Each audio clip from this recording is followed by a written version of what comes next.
Barnaby, a large shaggy dog with a heart of gold and a mind full of mischief, lived with Cleo, a sleek, sophisticated cat who believed she was the true ruler of the house. Their daily life was a delicate balance of playful chases and strategic naps. One sunny morning, Barnaby found his favorite squeaky toy, Mr. Wiggles, perched precariously on the highest bookshelf. He knew it was Cleo's doing.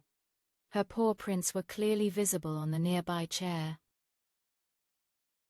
Barnaby, with a determined bark, attempted a valiant leap, but only succeeded in knocking over a stack of magazines. Cleo, observing from the top of the bookshelf, let out a soft, mocking meow. This meant war. Barnaby decided the first strike would be a classic, the ambush. He hid behind the living room curtains, tail wagging silently, waiting for Cleo to pass by on her morning patrol. Cleo, however, was far too clever. She sensed his presence, her whiskers twitching, and gracefully diverted her path, leaving Barnaby to pounce on an unsuspecting dust bunny. Barnaby, undeterred, escalated his tactics. He tried to accidentally block Cleo's favorite sunbathing spot with his bulky body.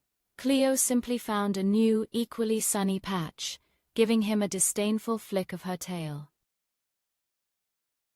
Next, Barnaby attempted to borrow Cleo's plush catnip mouse.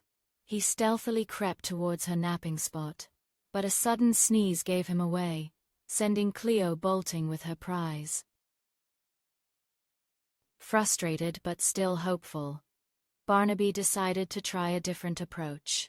He watched Cleo as she meticulously groomed herself, her movements precise and elegant.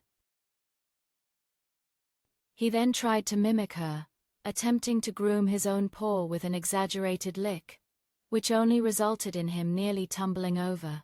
Cleo watched with a single slow blink, clearly unimpressed. Later that day, a package arrived.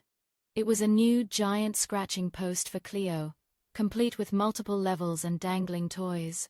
Barnaby eyed it with suspicion. It looked suspiciously comfortable. As Cleo proudly ascended her new throne, Barnaby had an idea. He sat at the base of the scratching post, looked up at her with his biggest, saddest puppy dog eyes, and let out a soft whimper. Cleo, for the first time all day, looked down at him, her hard exterior softening just a touch. She jumped down, nudged his head with hers, and then, to his utter surprise, shared her new catnip mouse with him. Perhaps they could be friends after all, at least until the next war began.